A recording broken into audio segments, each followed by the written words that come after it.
chronic stress.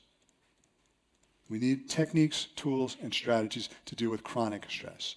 The other, and this is for people that have serious weight problems and lifetime weight problems, and is much, much more important, is something I call emotional obesity. Emotional obesity is different than emotional eating. Emotional eating is eating because you're tired, lonely, sad, whatever, frustrated, bored. That's emotional eating, and everybody does that.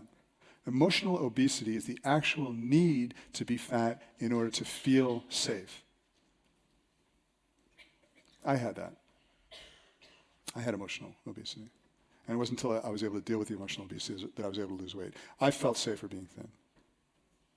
Do you remember I told you before that I had this business partner that was angry, aggressive, and throwing things? I was really uncomfortable around this person. He reminded me of situations when I was a kid.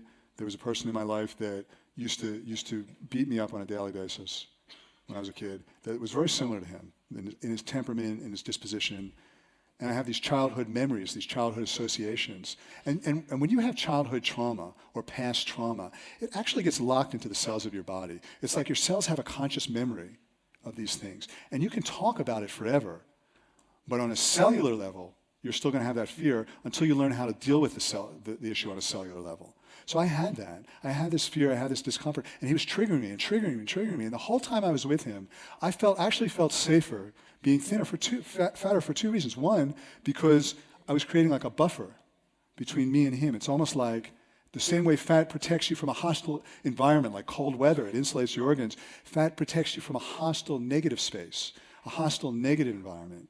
It also protects you energetically, because when somebody's angry and hostile and abusive, they're giving out negative energy. Thoughts are energies, and we all know that now. There's been lots of documented studies like Dr. Masahiro Emoto's Messages from Water, how thoughts can change water molecules. Thoughts are tangible energies. And fat protects you from negative energy. And the way I discovered this was when I was over 400 pounds or 180 kilos, I went to get a chest x-ray, and the x-ray didn't show up. The fat had absorbed the radiation or the negative energy. So when somebody's negative at you, fat's absorbing that. It's a buffer, it protects you. I felt safer. Also, the bigger I got, the safer I felt against if anything ever became violent against us. Now, it never did, and that wasn't his nature to actually be physical. He was just angry. But when I was younger, I had the associations of being abused physically. And I had a cellular memory, so it was triggering that. The bigger I got, the safer I felt. Eventually, I was twice his size. I wasn't afraid of him. I could sit on him. I could squash him like a pancake. I wasn't afraid of him. But I felt safer with the weight. And as long as you feel safer with the weight, nothing else is going to work but dealing with that. Your body's trying to protect you. It doesn't know what the interpretation is. You know? It doesn't know. It only knows that you feel safer being thin, being fat. So it's going to activate this famine response. That's all it knows. And that has to be dealt with. And emotional obesity is a little bit like, you know how sometimes you're looking for your keys and you have a feeling they're under the bed, but you don't feel like bending down and going under the bed and looking for it. So you look in the same places over and over again. I do this all the time. You look in your kitchen counter, your table, your closet. You keep going to the same places over and over and over again. But it's not until you actually bend down and go under the bed and get the keys that you find them. And you will not have your keys until you find them. Emotional obesity is the same thing. I would rather you spend all of your time working on emotional obesity if you have the slightest hint that you have it than anything else I'm talking about, because everything else will fall into place once you feel safer being thin. You know, and you know if you have emotional obesity usually. But there's always kind of like a test. Like I remember one time, the first time I gave a big talk in Perth, it was at the Burswood Theatre, and I was invited there. It wasn't a seminar I was doing, but there was hundreds of people, maybe 500 or 600 people. I'd never given a talk before, and it was a really exciting experience for me. And afterwards, I had this lady, she was emailing me all the time. Oh, you're a genius, nothing's ever worked for me. My clothes are falling off me, I have to buy new clothes, blah, blah, blah, blah, blah. And every week she's sending me an email. And then one day she sends me an email, she goes, oh, I had a really bad week. She said, I remember I was walking down the street and somebody said to me, oh, you look great. And I freaked out. I couldn't handle that. And I had to bed. And as soon as she said that, I said, well, let's talk, because I knew what was going on. And sure enough, when she was a teenager, for example, she had a date that went out of control. And that was a really painful experience for her. And ever since then, she just feels really uncomfortable being attractive, because she doesn't want to repeat that experience. Well, if that's the case, your body's going to protect you. So if you're losing the weight, you're losing the weight, but you're not addressing the fact that your body wants to be fat. You're just driving with the emergency brake on. It's the whole crux of the issue. And I had another lady, the first time I was on television, she called me and she told me a story she'd never told anyone. And that was that when she was 10 years old, she was being abused by a babysitter.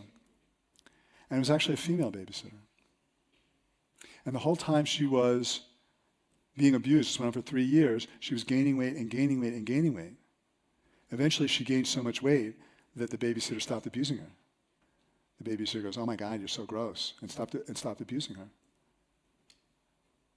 But in that instance, fat really did protect her. Fat saved her life when no one else could.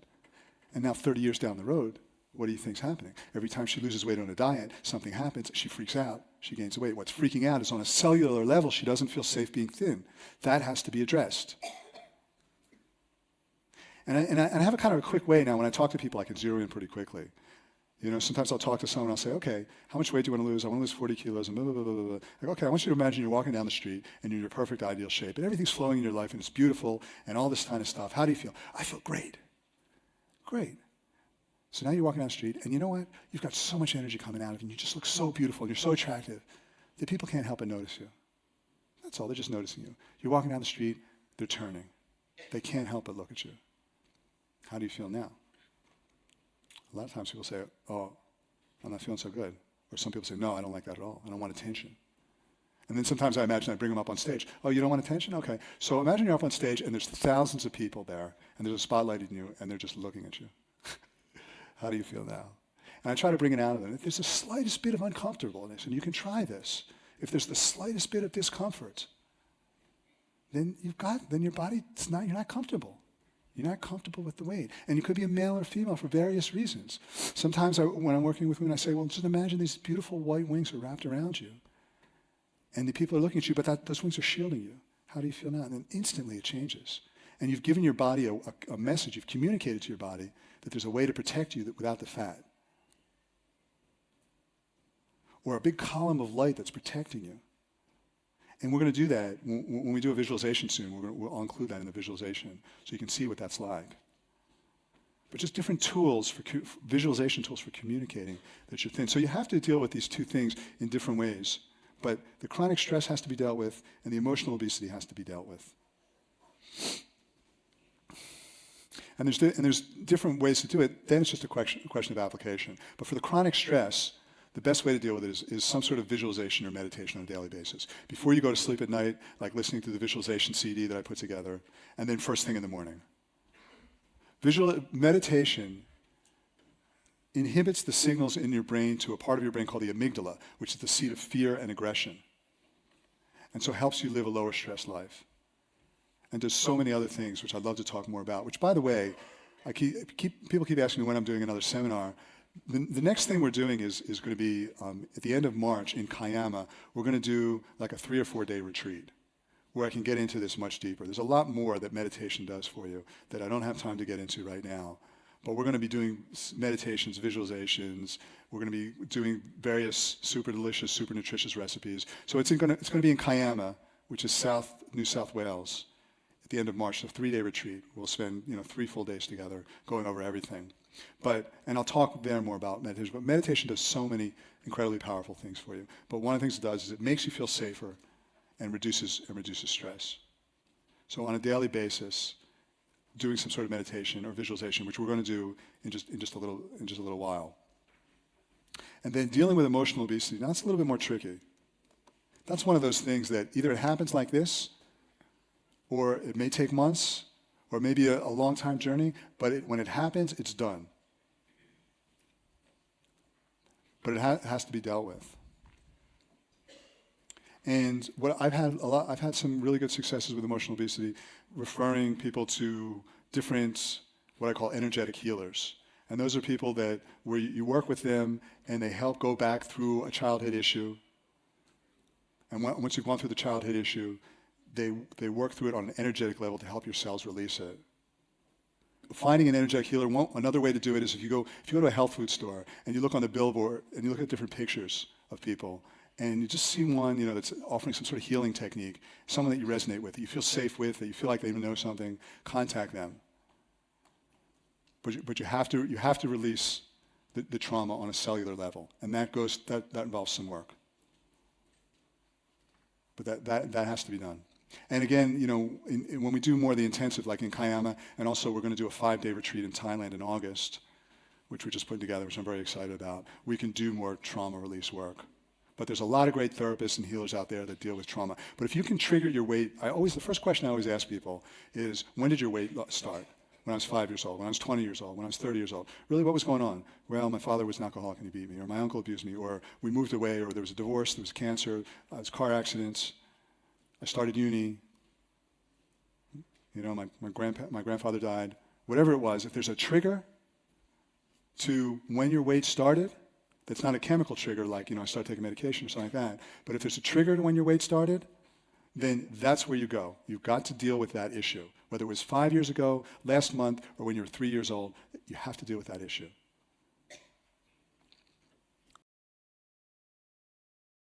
I used to weigh over 400 pounds.